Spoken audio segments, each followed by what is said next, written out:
time. This is probably around the time where things are going to start slowing down because I may or may not hear from people.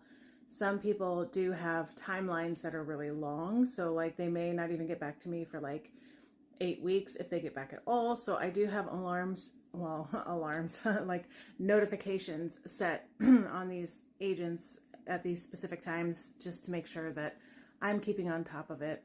I'm keeping track of all of this in Query Tracker. I know some people they put together spreadsheets and all that stuff. And honestly, I don't want to do the extra work because Query Tracker has all the information I need about all these things, like how I submitted to them and, if they respond, it just goes in there. If you do email, you do have to manually go in there and change it. So I just use the Query Tracker. It's just a lot easier for me, and then it just makes less work for me. I mean, if you like to do your spreadsheets, go for it.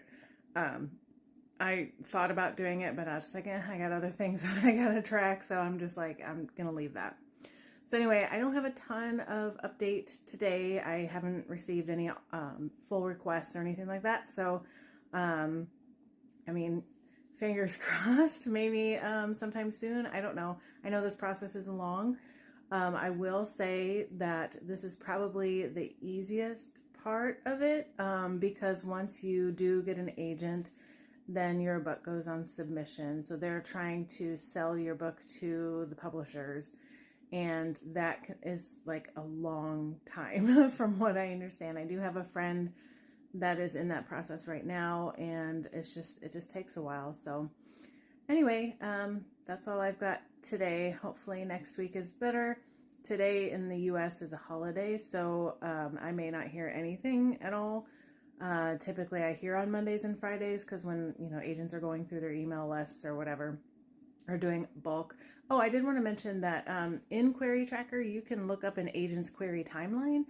And depending on, whether or not they use the form within Query Tracker to do their submissions or not, you can see who they've, not the people, but you can see all the rejects or the full requests or whatever that they've done. And if you look for patterns, you can see, like me in particular, I have a couple agents that I submitted to maybe 25 days ago, almost a month ago, where my query is still like open between rejects. So if that makes sense, it's like, well, maybe they're still considering mine because they've rejected above and behind mine. If that makes sense, I don't know. But you can look for patterns like that. Sometimes they probably bounce around. I don't know, like every agent is different, but if you see like consistent patterns like that, I don't know. So I'm hoping that maybe somebody's considering.